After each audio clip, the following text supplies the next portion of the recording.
Hola, ¿qué tal? ¿Cómo estás? Soy Carlos Vitéz. Hoy es jueves 17 de septiembre del 2020 y esto es Bitácora Mental. Estaba viendo la portada de un digital y la verdad no hace más que confirmar que vivimos en una época en la que las cosas ya no se dicen en textos que necesitan un buen rato para ser leídos y o comprendidos, ¿no? La gente consume titulares y a partir de ellos, bueno, cada uno elabora sus propias teorías, verdades, falsedades, o llegado el caso, por ahí se esfuerza en ir más allá y, bueno, encontrarles algún sentido o la contraria, ¿no? Y captar la atención del lector, que no es ni más ni menos que un cliente como cualquiera, ¿no? Como el que va a un bar o como el que va a comprar un coche, cada vez resulta más complicado y quienes escriben se ven obligados a sintetizar al máximo su mensaje, a la vez de imprimirle lo necesario para despertar el mayor número de emociones y sobre todo sembrar una gran curiosidad en el dedo de quien pueda hacer el próximo clic, caja. Y así nos encontramos con todo tipo de titulares, de los que dicen más que la propia noticia, de los que dicen menos, pero prometen, de los que descaradamente pretenden tan solo que el usuario pase un cierto tiempo en la web, de los que informan, de los que desinforman, en fin, hay una larga lista de opciones y posibilidades, dentro de los que se encuentran los que hacen afirmaciones rotundas, que también tienen sus divisiones, ¿no? Y dentro de los que promulgan afirmaciones o verdades, hoy de mañana me encontré con uno que decía: los cierres de escuelas afectan para siempre. Los niños ganarán un 3% menos toda su vida. Lo que leído por cualquier padre responsable provoca poco menos que alguna noche de insomnio, ¿no? Porque esa actitud de no llevar, como está ocurriendo en muchas escuelas, de no llevar a los niños los primeros días hasta que se va viendo cómo funcionan esas medidas de seguridad y prevención por el coronavirus, además de convertir a esos padres en irresponsables delincuentes, los transformaría también en seres despreciables por atentar contra el futuro educativo, pero sobre todo contra las posibilidades de desarrollo personal, social y económico de su niño o su niña, ¿no? Y del mismo modo, el negro futuro iría por el mismo camino para el caso de que no fueran los padres, sino el propio sistema educativo, o la escuela o lo que fuera, quien tuviera que suspender las clases, bueno, por el motivo que fuere, ¿no? Pero vamos a seguir avanzando con esto del artículo, y al hacer clic sobre el titular, se abre la página correspondiente, en la que lo del texto ese de que los niños ganarán un 3% menos toda su vida, se le atribuye a un informe de la OCDE. Pero ya cambia la cosa, ¿no? Porque la rotunda afirmación del titular, con el que hicimos clic, en el artículo que se abre en el encabezado ya cambia la cosa y dice: probablemente ganen un 3% menos toda su vida. Un cambio, ¿no? Que no es menor. Y no te voy a decir todo lo que dice el artículo porque lo interesante es que lo leas vos mismo. Por eso te voy a dejar un enlace en las notas de este programa. Pero bueno, te cuento que cuando empezás a leer dice lo malo que es el hecho de cerrar las escuelas por largos periodos de tiempo, ¿no? Algo que cualquiera con sentido común entiende. Y se agrega que eso expone a los niños a la violencia física y emocional, dejándolos además vulnerables al trabajo infantil o el abuso sexual. Pero digo yo, ¿el problema no era dejar de ir a clase un tiempo que te podía condenar a un menor sueldo? Ahora resulta que dejar de ir a clase aumenta el riesgo de abuso sexual. Yo no sé vos que me estás escuchando, pero esto que te acabo de decir a mí me parece 1000 veces más importante que hablar de un 3% menos de salario dentro de vaya a saber cuántos años y en qué mundo. Pero sigo, porque se dan datos en el artículo, datos de impacto económico a partir de esos estudiantes en Estados Unidos y en el Reino Unido que dejan de ir a clases, ¿no?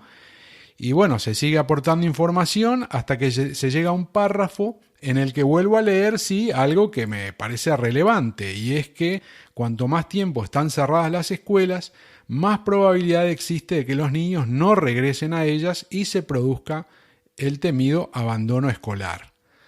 Pero bueno, quiero ir redondeando, ¿no? Entonces, después de leerlo completo, lo que no encuentro por ningún lado es el dato que más me interesa, es cuánto tiempo cerradas las aulas tienen que estar o de cuánto tiempo estamos hablando para poder evitar ese escenario apocalíptico que se está diciendo, ¿no? Y eso no aparece, no se explica, porque no es lo mismo estar cerradas un mes, 3 meses, todo el año o 2 años, Dios no quiera, ¿no?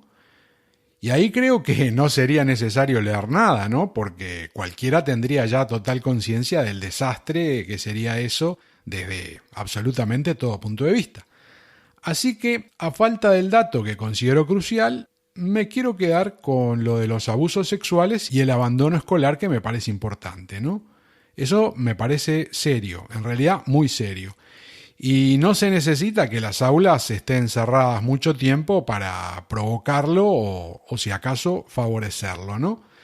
Pero en todo caso, al menos en el primero de los asuntos, el problema, y me refiero a lo del abuso, no está en las aulas y que puedan estar cerradas un tiempo. Está en la familia de ese niño o de esa niña, porque al final esto parece el chiste aquel de la madre que conoce al nuevo novio de la hija, ¿no? Te hablo de hace muchos años, otras épocas, y bueno, y le preguntaba, que hasta en la tele salía, ¿no? Dígame, ¿cuáles son sus intenciones? O mejor aún, ¿no? Algo que todavía por ahí se sigue usando, que es la madre o el padre le dicen a su hijo o a su hija, sobre todo a su hija, ¿no? Cuando se haga de noche te quiero acá, ¿eh? Como si las cosas no se pudieran hacer a la luz del sol y a la vista de todo el mundo.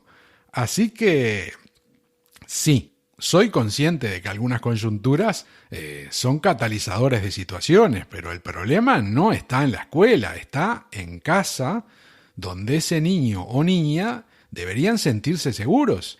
Y si no ocurre así, entonces hay muchos responsables de lo que está ocurriendo o lo que pudiera ocurrir con esas criaturas. Y las cosas hay que decirlas claras, ¿no? Porque falta mucha prevención, como decía en el episodio de ayer de este mismo podcast, y es necesario trabajar en muchos aspectos para mejorar la vida de esos niños, pero de forma efectiva, ¿no? No con intenciones y buenas palabras que se lleva el viento. Pero volviendo al artículo, la verdad es que desde mi punto de vista tenía gusto a poco, ¿no? Y sobre todo no abordaba el tema de forma que me pudiera interesar realmente, y lo que encontraba interesante no se profundizaba como para hacerle justicia a la importancia del tema del que se estaba mencionando, ¿no?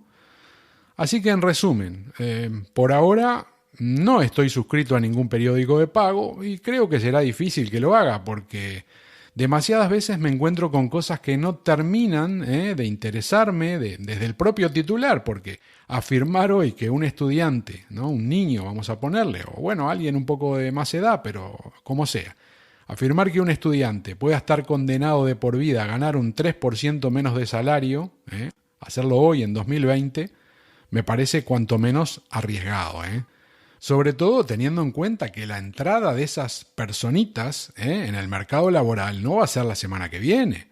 Para algunos van a pasar 10 años, para otros pasarán 15, y otros sabrán lo que es una nómina quizá dentro de 2 décadas. Así que, independientemente que no se dice el tiempo que se necesita de no acudir a clases para justificar esas estadísticas y proyecciones que se mencionan en los informes en cuestión, creo que todo está muy en el aire, porque de aquí a que esos estudiantes entren en el mercado laboral van a cambiar muchas cosas, tanto a nivel de programas educativos, como en el mundo de la tecnología, la empresa, el comercio y también la sociedad, ¿no? Así que el mundo va a cambiar y además está cambiando cada día y cada vez más rápido. Y por eso no sabemos qué nos vamos a encontrar en 24 horas. Y del mismo modo que el COVID-19 nos cambió la vida en unos días, muchos más cambios y quizá incluso algunos revolucionarios pueden venir y no sabemos qué es lo que va a pasar. ¿Qué es lo que va a pasar con esos futuros trabajadores? Pero si no sabemos lo que va a pasar con los que están trabajando hoy y mañana capaz que ya no tienen lo que tenían. Esto es muy aventurado, hablar de eso, de lo que decía, de lo que puedan cobrar, un 3% menos. Me parece... vamos a dejarlo por ahí que vos me entendés, ¿no?